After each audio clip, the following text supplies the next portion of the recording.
Hi everyone, ನಮಸ್ಕಾರ ಎಲ್ಲರಿಗೂ. ಇವತ್ತು ನಾವು ಈ ಕ್ರಿಸ್ಮಸ್ ಹಬ್ಬದ ಟೈಮಲ್ಲಿ ಮಾಡುವ ಕುಸುವರಲ್ಲಿ ಮಾಡುವ ಅಕ್ಕಿ ಲಡ್ಡು ಮನೆಯಲ್ಲಿ ಈಸಿಯಾಗಿ ಹೇಗೆ ಮಾಡೋದು ಅಂತೇಳಿ ನೋಡುವ ಇದರ ರೆಸಿಪಿ. ಇವತ್ತು ನಾನು 1 kg ಬಾಯ್ಲ್ಡ್ ರೈಸನ್ನು ತಗೊಂಡಿದ್ದೇನೆ. ಈ ಬಾಯ್ಲ್ಡ್ ರೈಸ್ ಅಥವಾ ಕುಚ್ಚಲಕ್ಕಿ ಲೈಟ್ ಕಲರ್ ಇದ್ದರೆ ಒಳ್ಳೆಯದು, ಯಾಕೆಂದರೆ ಅದರಲ್ಲಿ ಕುಚ್ಚಲಕ್ಕಿಯಲ್ಲಿ ತುಂಬ ಟೈಪ್ಸ್ ಬರ್ತದೆ, ತುಂಬ ಕಲರ್ಸ್ ಇರ್ತದೆ. ಅದರಲ್ಲಿ ಲೈಟ್ ಕಲರ್ಸಲ್ಲಿ ತಗೊಂಡ್ರೆ ಲಡ್ಡು ಅದು ಕಲರ್ ಒಳ್ಳೇದು ಬರ್ತದೆ. ಡಾರ್ಕ್ ಕಲರ್ ತಗೊಂಡ್ರೆ ಲಡ್ಡು ತುಂಬ ಡಾರ್ಕ್ ಆಗ್ತದೆ. ನಾನು ಆನಂದ್ ಬಾಯ್ಲ್ಡ್ ರೈಸ್ 1 kg ತಗೊಂಡಿದ್ದೇನೆ. ಇನ್ನು ಇದು ಅಕ್ಕಿಯನ್ನು ನಾವು ನೀರಲ್ಲಿ ಚೆಂದ ಮಾಡಿ ಒಂದು 2-3 ಸಲ ತೊಳಿಬೇಕು. ತೊಳೆದಾದ ನಂತರ 3 ಸಲ ತೊಳೆದಾದ ನಂತರ ಇದರದ್ದು ನೀರೆಲ್ಲ ಇಳಿದು ಹೋಗಲಿಕ್ಕೆ ನಾನು ಈ ಥರ ಸ್ಟ್ರೈನಲ್ಲಿ ಹಾಕಿ ಇಟ್ಟಿದ್ದೇನೆ. ಒಂದು 5 ನಿಮಿಷ ಇಟ್ಟರೆ ಸಾಕು. ಹೀಗೆ ಇಡದಿದ್ದರೆ ನೀವೊಂದು ಪಾತ್ರೆಯ ಮೇಲೆ ಒಂದು ಕಾಟನದ್ದು ಬಟ್ಟೆ ಟವಲ್ ಏನಾದರೂ ಇಟ್ಟು ಅದರ ಮೇಲೆ ಈ ಅಕ್ಕಿಯನ್ನು ಒಣಗಲಿಕ್ಕೆ ಕೂಡ ಹಾಕ್ಬೋದು. ಆದರೆ ನಾನು ಹೀಗೆ ಒಂದು 5 ನಿಮಿಷ ಇಟ್ಟಿದ್ದೇನೆ, ಆವಾಗ ಎಲ್ಲ ನೀರು ಇಳಿದು ಹೋಗ್ತದೆ. ನೋಡಿ, ಹೀಗೆ ನೀರು ಇಳಿದ ಮೇಲೆ ಇನ್ನು ಇದನ್ನು ನಾವು ಒಂದು ಪಾತ್ರೆ, ಅಗಲವಾದ ಪಾತ್ರೆ ಬೇಕು ಇದಕ್ಕೆ. ಅದರ ಮೇಲೆ ನಾವು ಇದನ್ನು ಒಣಗಿಸ್ಲಿಕ್ಕೆ ಇಡುವ. ಈ ಅಕ್ಕಿಯನ್ನು ಚೆಂದ ಮಾಡಿ ಸ್ಪ್ರೆಡ್ ಮಾಡಿ, ತೆಳುವಾಗಿ ಈ ಥರ ಸ್ಪ್ರೆಡ್ ಮಾಡಿ ಬಿಸಿಲಿಗೆ ಒಣಗಲಿಕ್ಕೆ ಇಡಬೇಕು. ಇದು ಒಳ್ಳೆ ಒಣಗಬೇಕು. ನೋಡಿ, ಒಣಗಿದ ಮೇಲೆ ನೋಡಿ ಈ ಥರ ಸೌಂಡ್ ಬರ್ತದೆ. ನೋಡಿ ಹೀಗೆ ಒಳ್ಳೆ ಒಣಗಿದೆ ಈಗ ಇದು ಅಕ್ಕಿ. ಇನ್ನು ಇದನ್ನು ನಾವು ಹುರಿಯುವಾಗ ಒಂದು ಅಗಲವಾದ ಪಾತ್ರೆ ತಗೊಳ್ಬೇಕು. ಹಾಗೆಯೇ ಗ್ಯಾಸ್ ಕೂಡ ನಾವು ಫಾಸ್ಟ್ ಇಡಬೇಕು. ಮತ್ತು ಇದಕ್ಕೆ ಸ್ವಲ್ಪನೇ ಅಕ್ಕಿ ಸೇರಿಸಿ ನಾವು ಹುರಿಬೇಕಾಗ್ತದೆ. ತುಂಬ ಜಾಸ್ತಿ ತಗೊಂಡ್ರೆ ಅದು ಎಲ್ಲ ಅಕ್ಕಿ ಒಳ್ಳೆಯದಾಗಿ ಹುರಿಯೋದಿಲ್ಲ.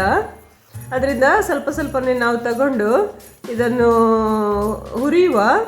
ಇದು ಹುರಿತಾ ಬರುವಾಗ ಇದರದ್ದು ಕಲರ್ ಸ್ವಲ್ಪ ಚೇಂಜ್ ಆಗ್ತದೆ, ಹಾಗೆ ಎಲ್ಲ ಅಕ್ಕಿ ಕಾಳು ಉಬ್ಬಿ ಬರ್ತದೆ. ಅಷ್ಟರ ತನಕ ನಾವು ಹುರಿಬೇಕು.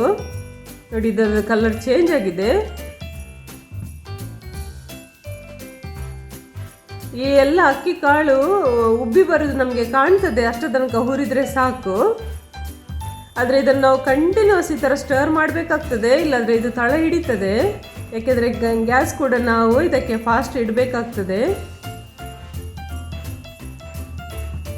ಇನ್ನು ಇದನ್ನು ಒಂದು ಪಾತ್ರೆಗೆ ಟ್ರಾನ್ಸ್ಫರ್ ಮಾಡುವ, ತಣ್ಣಗಾಗಲಿಕ್ಕೆ ಬಿಡುವ.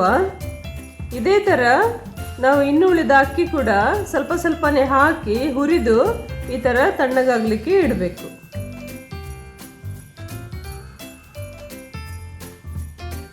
ಈ ಅಕ್ಕಿ ಲಡ್ಡುವಲ್ಲಿ ಮೇಯ್ನ್ ಕೆಲಸ ಅಂದರೆ ಇದೇನೆ, ಅಕ್ಕಿ ಹುರಿಯೋದು. ಈ ಅಕ್ಕಿ ಸ್ವಲ್ಪನೇ ಹುರಿಬೇಕಾಗ್ತದೆ. ಅದೇ ಥರ ಅದು ಹುರಿದು ಕೂಡ ಅಂದರೆ ಒಳ್ಳೆಯದು. ಹುರಿದು ಬಂದರೆ ಈ ಲಡ್ಡು ಕೂಡ ತುಂಬ ಒಳ್ಳೆಯದಾಗಿ ಬರ್ತದೆ. ನೋಡಿ, ಈಗೆಲ್ಲ ಅಕ್ಕಿ ಹುರಿದು ಆಗಿದೆ. ಇದು ತಣ್ಣಗಾಗಲಿಕ್ಕೆ ಬಿಟ್ಟಿದ್ದೇನೆ. ಇನ್ನು ಇದು ಅಕ್ಕಿಯನ್ನು ನಾವು ಮನೆಯಲ್ಲಿಯೇ ಮಿಕ್ಸಿಯಲ್ಲಿ ಹಾಕಿ ನಾವು ಇದನ್ನು ಪೌಡರ್ ಮಾಡ್ಬೋದು. ಇಲ್ಲದಿದ್ದರೆ ಇದು ದೊಡ್ಡ ಕ್ವಾಂಟಿಟಿ 1 kg ಅಂತ ಹೇಳಿದರೆ ಹುರಿದ ಮೇಲೆ ಇನ್ನೂ ಕೂಡ ತುಂಬ ಜಾಸ್ತಿ ಆಗಿರ್ತದೆ. ಅದರಿಂದ ಮಿಕ್ಸಿಯಲ್ಲಿ ಕೂಡ ನಮಗೆ ಜಾಸ್ತಿ ಸೇರಿಸಲಿಕ್ಕೆ ಆಗೋದಿಲ್ಲ. ನೋಡಿ, ಹೀಗೆ ಸ್ವಲ್ಪನೇ ಸೇರಿಸಿ ನಾವು ಇದನ್ನು ಒಳ್ಳೆಯ ಫೈನ್ ಪೌಡರ್ ಮಾಡಬೇಕಾಗ್ತದೆ. ಇಲ್ಲದಿದ್ದರೆ ಅದು ಪೀಸಸ್ ಎಲ್ಲ ಇದ್ದರೆ ಅದು ಲಡ್ಡು ಒಳ್ಳೆಯದಾಗೋದಿಲ್ಲ. ನೋಡಿ, ಚೆಂದ ಮಾಡಿ ಪೂರ ಈ ಥರ ಪೌಡರ್ ಮಾಡಬೇಕಾಗ್ತದೆ. ಇಲ್ಲಿ ನೋಡಿ, ಮಿಕ್ಸಿಯಲ್ಲಿ ಜಾಸ್ತಿ ಹಾಕಿದರೂ ಕೂಡ ಇದು ಪೌಡರ್ ಆಗೋದಿಲ್ಲ. ಸ್ವಲ್ಪನೇ ಹಾಕಿ ಹೀಗೆ ಪೌಡರ್ ಮಾಡ್ಬೋದು. ಇಲ್ಲದಿದ್ದರೆ ನಾವು ಮಿಲ್ಲಿಗೆ ಕೊಟ್ಟು ಕೂಡ ಇದನ್ನು ಪೌಡರ್ ಮಾಡಿ ತರ್ಬೋದು. ಹಾಗೆ ಮಾಡಿದರೂ ಕೂಡ ಅದು ಲಡ್ಡು ಮಾಡಲಿಕ್ಕೆ ಈಸಿ ಆಗ್ತದೆ.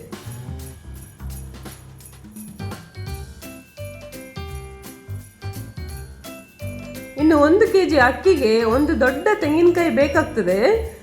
ಇನ್ ಕೇಸ್ ತೆಂಗಿನಕಾಯಿ ಸ್ವಲ್ಪ ಸಣ್ಣದಿದೆ ಅಂತ ಹೇಳಿದರೆ ನೀವು ಅದರ ಲೆಕ್ಕದಲ್ಲಿ 1.5 ತೆಂಗಿನಕಾಯಿ ಅಥವಾ ಸಣ್ಣದಿದ್ದರೆ 2 ತೆಂಗಿನಕಾಯಿ ತುರಿ ತಗೊಳ್ಳಿ. ಯಾಕೆಂದರೆ ಈ ತೆಂಗಿನಕಾಯಿಯಿಂದ ಅಕ್ಕಿ ಲಡ್ಡುವಿಗೆ ಒಳ್ಳೆ ಟೇಸ್ಟ್ ಬರ್ತದೆ.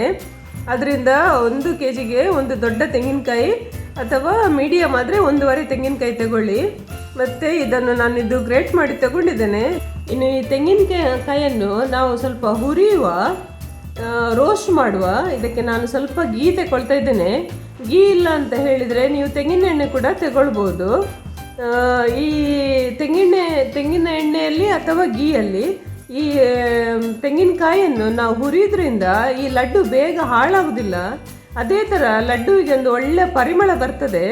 ಅದರಿಂದ ಈ ತೆಂಗಿನಕಾಯಿ ಹುರಿಯೋದು ತುಂಬ ಒಳ್ಳೆಯದು. ಇನ್ ಕೇಸ್ ನಿಮಗೆ ಟೈಮ್ ಇಲ್ಲದಿದ್ದರೆ ನೀವು ಹುರಿಯದೆ ಹೀಗೇ ತೆಂಗಿನಕಾಯಿ ಕೂಡ ಯೂಸ್ ಮಾಡ್ಬೋದು. ಆದರೆ ಲಡ್ಡು ಬೇಗ ಹಾಳಾಗುವ ಚಾನ್ಸಸ್ ಇರ್ತದೆ. ಅದರಿಂದ ನಾನು ಈ ತೆಂಗಿನಕಾಯಿಯನ್ನು ರೋಸ್ಟ್ ಮಾಡ್ತಾಯಿದ್ದೇನೆ. ಇದು ಒಂದು ಒಳ್ಳೆ ಪರಿಮಳ ಕೊಡುವ ತನಕ ಇದನ್ನು ರೋಸ್ಟ್ ಮಾಡಬೇಕು. ಸ್ವಲ್ಪ ಕಲರ್ ಕೂಡ ಸ್ವಲ್ಪ ಗೋಲ್ಡನ್ ಬರ್ತದೆ, ಚೇಂಜ್ ಆಗ್ತದೆ. ಅಷ್ಟು ತನಕ ಇದನ್ನು ರೋಸ್ಟ್ ಮಾಡಿ ಇದನ್ನು ನಾವು ತಣ್ಣಗಾಗಲಿಕ್ಕೆ ಬಿಡುವ. ಆಮೇಲೆ ನಾನು ಡ್ರೈ ಫ್ರೂಟ್ಸ್ ಆ್ಯಂಡ್ ನಟ್ಸ್, ಕಿಶ್ಮಿಶ್ ಮತ್ತು ಬಾದಾಮನ್ನು ತಗೊಂಡಿದ್ದೇನೆ. ಈ ಬಾದಾಮಿನ ಬದಲು ನೀವು ಗೋಡಂಬಿ ಕೂಡ ತಗೊಳ್ಬೋದು. ನಾನಿಲ್ಲಿ ಬಾದಾಮಿ ತಗೊಂಡಿದ್ದೇನೆ. ಒಂದು ಮೀಡಿಯಂ ಕಪ್ಪಲ್ಲಿ 1 ಕಪ್ ಕಿಶ್ಮಿಶ್, 1 ಕಪ್ ಬಾದಾಮನ್ನು ತಗೊಂಡಿದ್ದೇನೆ. ನಾನು ಇದನ್ನು ಕೂಡ ಸ್ವಲ್ಪ ರೋಸ್ಟ್ ಮಾಡ್ತಾ ಇದ್ದೇನೆ.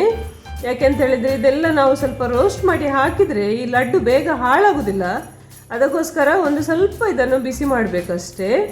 ಈಗ ತೆಂಗಿನಕಾಯಿ ಹುರಿದ ಅದೇ ಪಾತ್ರೆಗೆ ಸ್ವಲ್ಪ ತುಪ್ಪವನ್ನು ತಗೊಂಡು ಅದಕ್ಕೆ ನಾನು ಫಸ್ಟ್ ಕಿಶ್ಮಿಶ್ ಹಾಕ್ತಾ ಇದ್ದೇನೆ. 2 ಒಟ್ಟಿಗೆ ಹಾಕಬೇಡಿ, ಇದು ಸಪ್ರೇಟ್ ರೋಸ್ಟ್ ಮಾಡೋದು ಒಳ್ಳೆಯದು. ಅದರಿಂದ ಫಸ್ಟ್ ನಾನು ಕಿಶ್ಮಿಶ್ ಹಾಕಿ ಒಣ ದ್ರಾಕ್ಷಿ ಹಾಕಿ ಸ್ವಲ್ಪ ರೋಸ್ಟ್ ಮಾಡ್ತಾ ಇದ್ದೇನೆ. ಇದು ಸ್ವಲ್ಪ ಉಬ್ಬಿ ಬರ್ತದೆ, ಅಷ್ಟು ತನಕ ರೋಸ್ಟ್ ಮಾಡಿದರೆ ಸಾಕು.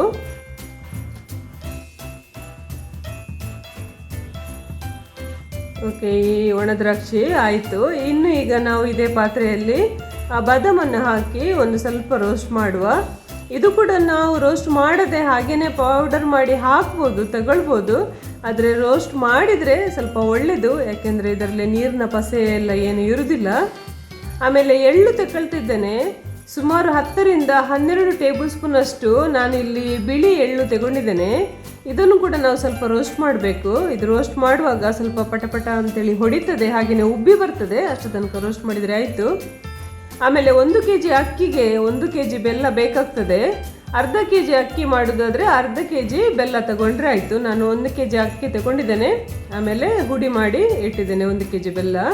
ಇದೆಲ್ಲ ನಾನು ರೆಡಿ ಮಾಡಿದ ಇಂಗ್ರೀಡಿಯೆಂಟ್ಸ್.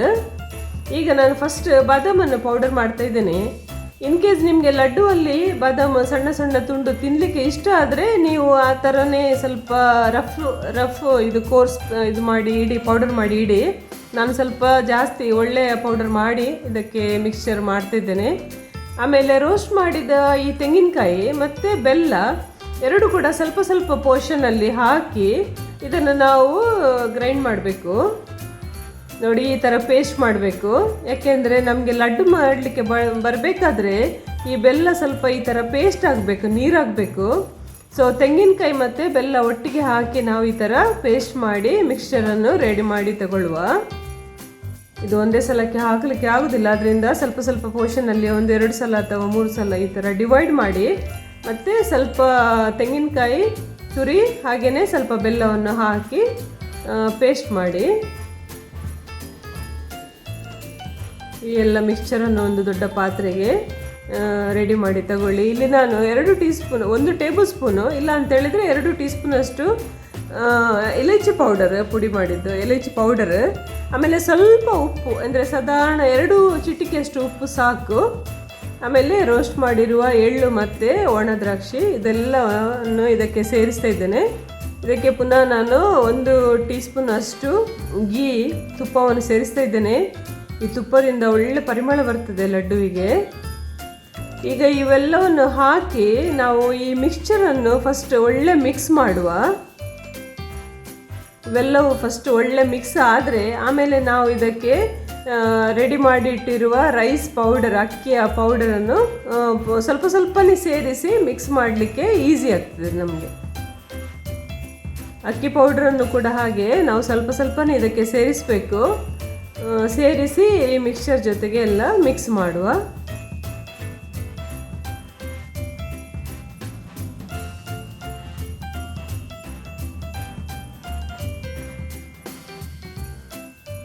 ಒಂದ್ಸಲ ಮಿಕ್ಸ್ ಆದ ನಂತರ ಪುನಃ ಸ್ವಲ್ಪ ಅಕ್ಕಿ ಪೌಡರನ್ನು ಸೇರಿಸಿ ಪುನಃ ಅದೇ ಥರ ನಾವು ಇದನ್ನು ಒಳ್ಳೇದು ಮಾಡಿ ಮಿಕ್ಸ್ ಮಾಡುವ.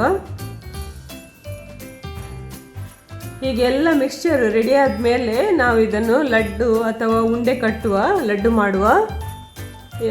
ನಾವು ಇದು ಈಕ್ವಲ್ ಪ್ರಪೋರ್ಷನ್ ಕರೆಕ್ಟಾಗಿ ಹೀಗೆ 1 kgಗೆ ಒಂದು ದೊಡ್ಡ ತೆಂಗಿನಕಾಯಿ ಮತ್ತು 1 kg ಬೆಲ್ಲ ಎಲ್ಲ ಹಾಕಿದರೆ ನಮಗೆ ಕರೆಕ್ಟಾಗಿ ಲಡ್ಡು ಮಾಡಲಿಕ್ಕೆ ಬರ್ತದೆ. ಒಂದು ವೇಳೆ ಈ ಬೆಲ್ಲ ಕಡಿಮೆ ಆದರೆ ಲಡ್ಡು ಮಾಡಲಿಕ್ಕೆ ಸ್ವಲ್ಪ ಕಷ್ಟ ಆಗ್ಬೋದು.